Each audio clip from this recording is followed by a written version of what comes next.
طبعًا في الفترة الحالية تقريبًا كل بطاقات البريد واقفة دولي، وكانت آخرهم فيزا ايزي باي، لكن عملت لكم فيديو إن البريد أتاح limit ليك لإيزي باي أو يالّا باي أو فيزا كلاسيك أو فيزا جولد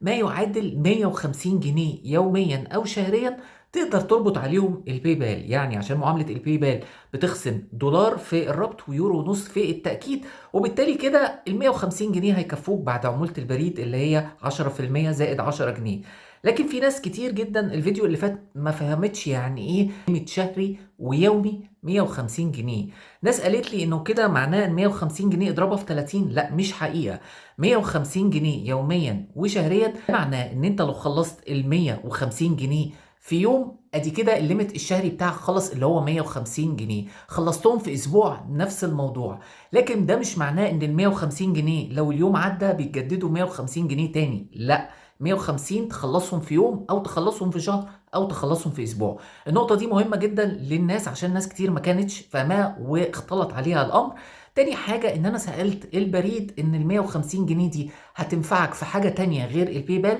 قالوا لي لأ، إن الموضوع ده خاص بالربط بالبنوك اللي هي الدولية زي الPayPal، عشان كده هتلاقي معاك المعاملة ممكن ما تقبلش على مواقع كتير، ولو قبلت معاك على موقع يبقى حظك كويس، لكن هم عاملينها خصيصًا عشان موضوع الPayPal وعشان إن أنت أمّا تربطه بالPayPal وتأكده الfreelancers يسحبوا فلوسهم بالدولار وبالتالي يدخل دولار هم يستفيدوا وفي نفس الوقت أنت شغلك ما يتعطلش. أتمنى الخير والتوفيق للجميع، وأتمنى إن أنتم تكون وصلت لكم الفكرة عشان أسئلة كتير جدًا جات لي على النقط اللي أنا قُلتها في الفيديو ده. شكرًا جدًا يا جماعة لحسن استماعكم والسلام عليكم ورحمة الله وبركاته.